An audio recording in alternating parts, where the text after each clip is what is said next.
Mon expérience personnelle, c'est que moi j'ai connu le graffiti via les Black Dragons. Donc c'était pour moi, le graffiti c'était une façon de représenter sa bande, quoi, tu vois. Et quand je repérais les graffitis un petit peu sur qu'on s'appelle qui fleurissaient en 88, c'est parce que je pense que c'est quand même l'explosion du graffiti en France, quoi, au niveau du tag. Et à 88-89 jusqu'en 90, c'était vraiment les 3 années qui étaient vraiment où il y avait énormément de taggers. Au tout début, j'avais plutôt assimilé ça aux bandes. Après, j'ai vite compris en fait qu'il y avait beaucoup de crews qui s'étaient formés, qui n'avaient rien à voir avec les bandes et qui étaient aspirés, qui étaient directement liés au hip-hop. Le graphe, la fresque avec le tag, c'est 2 facettes en fait de la même pièce en fait. L'un n'empêche pas l'autre, mais c'est vrai que moi j'ai toujours tagué. J'ai commencé par le tag et puis j'arrive pas à les dissocier en fait. Même alors aujourd'hui ça l'est vachement moins parce qu'aujourd'hui les gens se font connaître sur internet, ils n'ont vraiment pas besoin de faire trop de vandales non plus. C'est surtout de la communication qui fonctionne sur les réseaux sociaux, mais à l'époque il fallait quand même faire sa part dans la rue, quoi. Donc c'était un passage obligé et le tag en faisait partie. Donc il y a des gens qui se sont cantonnés à rester que des taggers, d'autres qui ont fait des graphes avec, comme certains aujourd'hui ils se spécialisent que sur les trains par exemple, ils font que des trains et tu vois jamais leur nom sur les voies ferrées. Tu vois même des fois même presque jamais de tag d'eux dans la rue, quoi. Alors moi je suis peut-être une époque différente, j'en sais rien, mais en fait on faisait tout. On faisait un peu de train, on faisait de la voie ferrée, on taguait dans la rue. Le tag est toujours resté très présent en fait.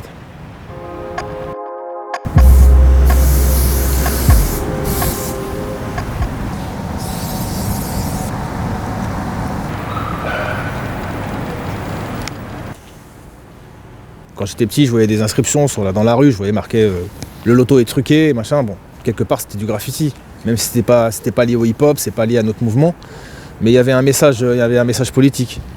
D'ailleurs, le plus grand tagueur en France, c'était Le Pen Vite. Il était partout, lui. Voilà, il était partout. Alors, je veux dire, c'est du tag quelque part. Mais moi, j'avais pas de revendication politique, bien que nous, c'était plutôt dans le geste. Et dans le geste, on avait l'impression quand même de se rebeller. Et il y a toujours ce fantasme en fait d'être hors des clous. Je pense que c'est ça qui motive aussi. Mais pour le message en lui-même, qu'on s'appelle, c'est plus facile d'avoir un message quand tu fais de la fresque. Tu sais, il y a beaucoup de graffeurs, ils vont passer quelques messages, ils vont exprimer leurs idées sur des fresques, surtout ceux qui savent bien dessiner. Ceux qui dessinent, ils ont plus de facilité à exprimer leurs idées.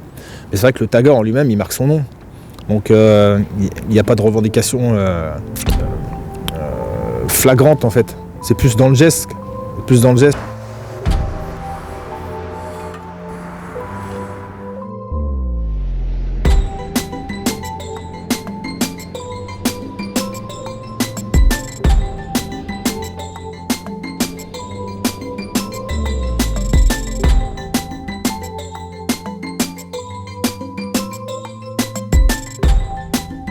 En fait, on peut pas s'empêcher, quoi. Dès qu'on a un stylo, dès qu'on a un feutre, un truc, il faut qu'on l'écrive, quoi. Donc ça accompagne mon art en fait. Voilà. Mais avec un code de déontologie dans le sens où je ne mets pas mon tag partout. Ça c'est clair. C'est-à-dire que quand je vais faire un tag, je suis pas là pour t'agresser non plus, quoi. Alors c'est sûr que les gens vont dire oui, c'est agressif ou j'en sais rien ou la publicité m'agresse moi. Moi je m'excuse, je peux être en voiture, en scoot, n'importe quoi, une publicité, une grosse publicité immense comme ça au bad, une meuf qui fait, ça m'agresse tout autant que je me sens aussi agressé, quoi, par le nombre de publicités qu'on prend dans la face. Donc je pourrais dire voilà, on pourrait en débattre, mais moi je sais pas que j'oppose le privé au public, c'est-à-dire que pour moi le public ça t'agresse pas personnellement. On tendance à taguer, mais quand je vais dans une campagne ou que je vais dans des endroits super propres ou j'en sais rien, calme et tout ça, je tague pas, quoi. C'est-à-dire que ça n'a pas lieu d'être en fait. Mon tag n'a pas sa place. Je me suis donné un code de déontologie. Je ne tague pas sur du privé. Vous remarquerez que je ne tague jamais sur des camions. Je ne vais pas taguer sur un pavillon, sur un crépi de pavillon, tout ça. Je tague pas sur les endroits super propres en fait. C'est toujours assez urbain, sur une poubelle, sur un poteau, une route, un mur pourri. C'est-à-dire qu'en fait, taguer, ça te fait connaître, c'est vrai, mais j'aime pas trop non plus le fait de, pour monter, écraser les autres, quoi. C'est-à-dire que je vais pas me servir de ce qui t'appartient pour pouvoir me faire connaître, dans le sens où je vais pas taguer, je vais pas t'emmerder, quoi. C'est-à-dire je vais pas emmerder, mon tag va pas t'empêcher de dormir en fait. Voilà. Donc c'est vrai, ça se discute, quand c'est sur l'espace public, c'est commun, la RATP, la SNCF, etc. Bon ça, on peut en débattre, tu vois. Mais comme je disais, si un chat pisse partout, c'est qu'il y a un problème. Donc il faut, au mieux d'engueuler le chat et de le foutre par la fenêtre, faut réfléchir pourquoi il a fait ça.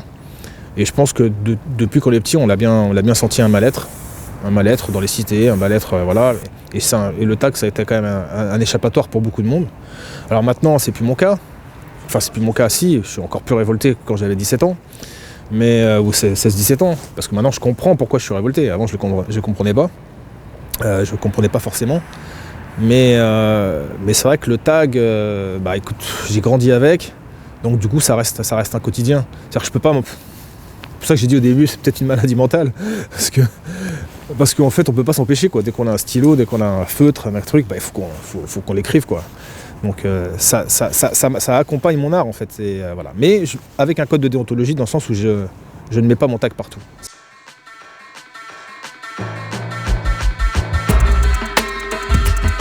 Côté sportif, tu vois.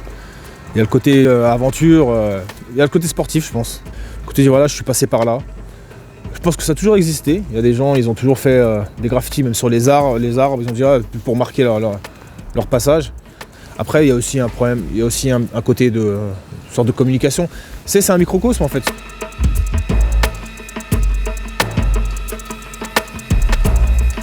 Il y a un côté jeu dans le graffiti. Moi, ça me fait sourire quand je vois des mecs que je connais depuis des années, je vois leur blaze, purée, je me rappelle de lui, tu vois. Je revois leur tag apparaître. J'avais l'habitude de dire que c'était un peu une sorte de thérapie, c'est-à-dire que ça m'a éloigné de la violence des gangs et ça m'a découvrir un autre sport, tout simplement, une autre adrénaline en fait. Parce que c'est aussi le côté aventure et l'adrénaline que ça dégage. Je pense que c'est un shoot aussi, hein. Quand on va prendre un train, quand on va prendre un métro, il y a quand même un risque, donc on le sait, on en est conscient, donc quelque part il y a une certaine je sais pas, j'ai pas le mot, mais un petit shoot d'adrénaline quand même, quoi. C'est pas, t'es concentré sur ce que tu fais, tu calcules bien ton truc, voilà. Puis après t'es content du résultat. Donc c'est un mélange de tout. C'est-à-dire que faire le même graffiti sur un mur dans un terrain vague, ça m'intéresse pas en fait. C'est-à-dire que c'est vrai que c'était pas, ça m'intéressait moins. Voilà, je voyais plein qui étaient tout le temps dans mes terrains, ils peignaient. Donc, sur un terrain, c'est pour faire quelque chose de hyper beau, hyper coloré et qui prend plusieurs jours à la rigueur. Mais juste passer 2 heures, 3 heures à peindre dans un terrain, j'ai jamais eu la passion de ça en fait. J'ai fait très peu de terrain, très peu de graphes en terrain, parce que j'avais pas cette motivation. Mais par contre, faire un graffiti sur les voies ferrées où que le matin les gens vont le découvrir et de voir la réaction des gens et tout ça, à l'époque, les gens ils étaient collés. Il y avait les jeunes et tout ça, ils étaient collés sur les vitres pour regarder les nouveaux graffitis qui apparaissaient sur la voie ferrée. Aujourd'hui, maintenant, ça fait partie du décor. Voilà, tout le monde. Puis en plus, il n'y a plus beaucoup de graffitis de qualité sur les voies ferrées aujourd'hui parce que tout est saccagé, tout est toyé. Il n'y a que du chrome. Il y a très peu de belles fresques. Et puis surtout que c'est surchargé, quoi. C'est surchargé, donc du coup, c'est moins intéressant. Mais c'est un mélange de tout ça. Mais c'est vrai que ça m'a fait sortir un petit peu du gang.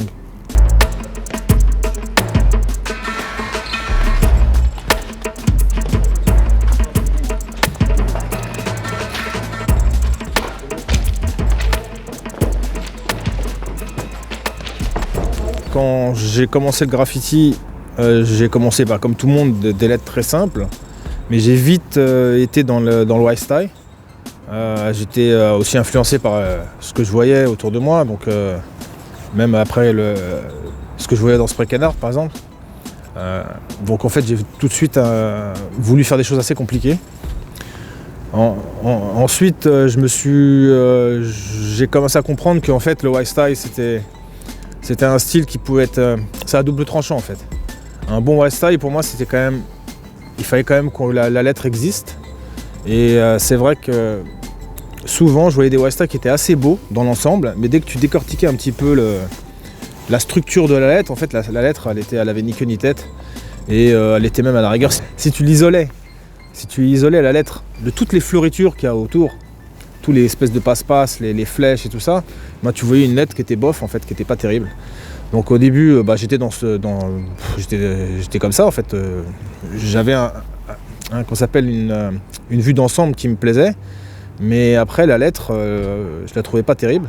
Donc après j'ai été plutôt dans le semi-Y-Style où j'essaye de respecter la lettre. D'ailleurs, quand je dessine, j'ai la fâcheuse habitude de tout effacer à la fin, c'est-à-dire qu'à la fin je fais plein de trucs, c'est super compliqué, et à la fin je simplifie, j'enlève des flèches, j'enlève plein de trucs, et à la fin il reste une lettre qui est quand même assez lisible. Une belle lettre simple, c'est quand même assez compliqué à faire quoi.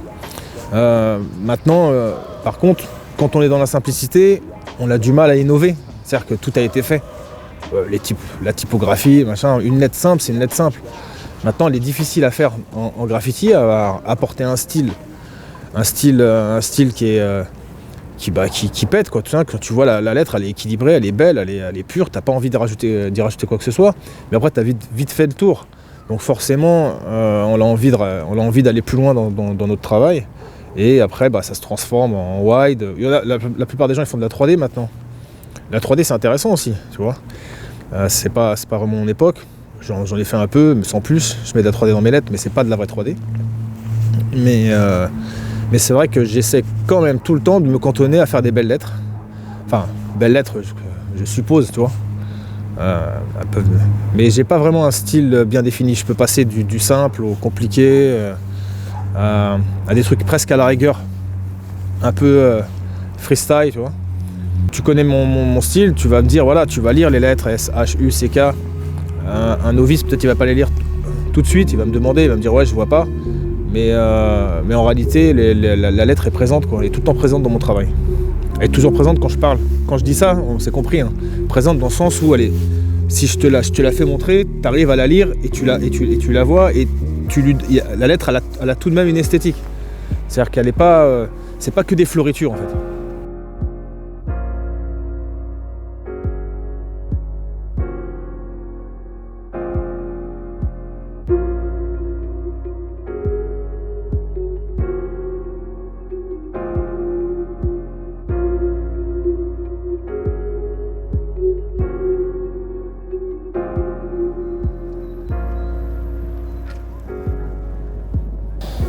C'est vrai qu'avec les années, j'avais commencé à vouloir mettre en avant la lettre, uniquement la lettre. Donc je suis parti que sur du noir et blanc. Ensuite j'ai rajouté peut-être une couleur. Et c'est pas forcément accessible à tout le monde. On me l'a fait remarquer. C'est vrai que par exemple Bruno, lui, c'était un des premiers à les acheter d'ailleurs, parce qu'il connaît l'histoire du graffiti. C'est un passionné. Donc en fait, il s'est dirigé en priorité vers ce genre de toile. Mais c'est quand même des connaisseurs quoi, qui achètent uniquement de la lettre. Et dans qu'on s'appelle de son côté pur. Voilà, en plus, c'est comme si j'avais fait un sketch en noir et blanc, sauf que je l'avais reproduit sur une toile. Et ensuite, j'ai mis de la couleur. Et c'est vrai que là, par exemple, les personnages, ça donnait un petit peu le côté iconique du personnage. Et tout le monde les reconnaît. Et ça donnait qu'on s'appelle une espèce de lecture différente, ça parle aux gens un peu plus. Et moi ça me fait plaisir aussi, parce que c'est quand même l'univers dans lequel j'ai baigné toute ma vie. Mais ça rajoute un petit truc au graffiti. Celui-là par exemple c'est un graffiti que j'ai réalisé à Paris, au Puce de Paris. Il y a une mise en scène. Mais par contre c'est vrai que moi j'affectionne plus le graffiti pur, c'est-à-dire que le lettrage. C'est vraiment sur ça que je travaille beaucoup. Mais c'est vrai que maintenant dans mes murs, j'essaie de mettre beaucoup plus j'essaie de lier le dessin, de mettre du dessin avec mon travail de lettrage. Mais en toile, C'est-à-dire que passer du mur à la toile, ça a toujours été assez compliqué en tant que graffeur en fait. Alors souvent, on verra dans le graffiti, des gens ils vont trouver une recette, et puis ils vont la répéter, et puis en fait, les gens ils vont l'identifier, et puis s'ils changent de style, ils vont plus le reconnaître en fait. Alors j'ai eu un petit peu de mal avec ça, parce que il y a la transition mur-toile qui est pas évidente, et depuis le début, depuis les années 90, je me bats pour que mes toiles, soit ce que je fais sur toile, soit ce que je fais dans la rue en fait. Et c'est ce message que j'essaie de passer. Et ça commence à aujourd'hui les collectionneurs qui sont d'une génération, qui sont de notre génération même, donc ils commencent à comprendre. Et maintenant on voit des collectionneurs qui ont la quarantaine, trentaine, et qui ont grandi avec nos graffitis. Pour moi, c'est à la fois le volet vandale. Moi, je suis jeune, donc à cette époque-là, je m'intéresse à l'art parce que mon père m'emmène chez les antiquaires, j'ai pas d'argent, donc j'ai pas envie d'acheter de multiples. Et puis je prends le train tous les jours pour aller au bureau. Et là, je commence à voir des énormes pièces sur les murs. C'est ma génération, je m'identifie. Et à cette époque, le plus actif, à mon avis, c'est toi. Quasiment toutes les semaines, je vois quelque chose quand je prends le train. Et puis Darko, Sino, tout ça, on était des groupes qui étaient exactement. Sur la ligne Saint-Lazare, la ligne 1, tout ça. Voilà. Tout le reste, quoi. Et aujourd'hui, on redécouvre ça, tu vois, parce que effectivement, il y a Paris, mais ce que vous avez fait et ce que vous apportez, je pense, c'est la couleur, quoi. T'es un vrai coloriste et ce travail-là, on le retrouve aujourd'hui dans ce que tu fais. Voilà.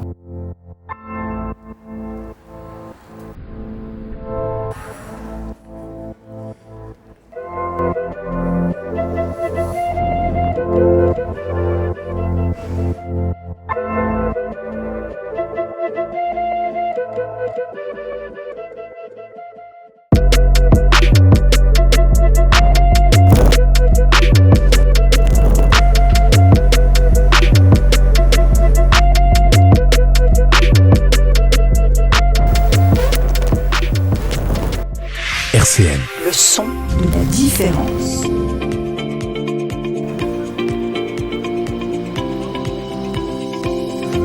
Les masques tombent sur RCN, Sarah Leroy.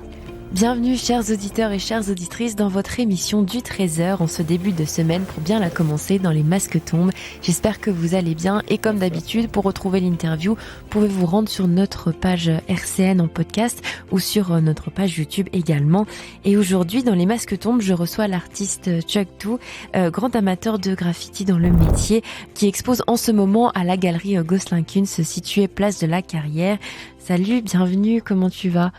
Bonjour à tous et merci pour l'invitation. Ça a commencé dans les fin années 80, il me semble. Est-ce que tu as remarqué une évolution dans le milieu du graffiti, comme tu parlais, cette évolution au niveau de peut-être la reconnaissance ou comment ça se passe dans le milieu artistique en fait? Alors c'est vrai que la reconnaissance, il y en a deux sortes. Il y a la reconnaissance dans la rue. Celle-là, elle est acquise depuis très longtemps, dans le sens où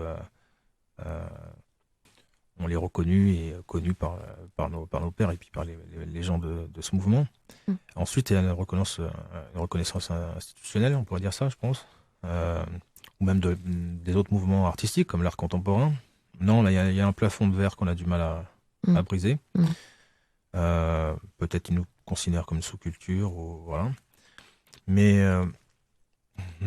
pourtant, ils ont du mal à admettre que ça plaît, en fait. On fait des expositions, des fois, dans les galeries des artistes contemporains et tout ça, ils font un petit vernissage, il y a quelques personnes, c'est toujours les mêmes, etc. Et une fois on l'avait fait, ils ont accepté qu'on puisse exposer du graffiti. Et la responsable a dit, j'ai jamais vu autant de personnes dans un vernissage. Vernissage. Il y avait trop de monde, quoi. Ils étaient étonnés, mais ils disent, ça a ramené vraiment énormément de monde. Ensuite, il y a les écoles qui ont voulu participer, qui sont venues avec les gamins et tout, du primaire et tout, visiter l'expo pendant tout le mois. Donc ça suscite énormément d'engouement. Mais malgré ça, on veut quand même nous empêcher de nous reconnaître en tant qu'artistes contemporains. Enfin, il y a une espèce de concurrence où on nous freine quand même sur les marchés publics, par exemple.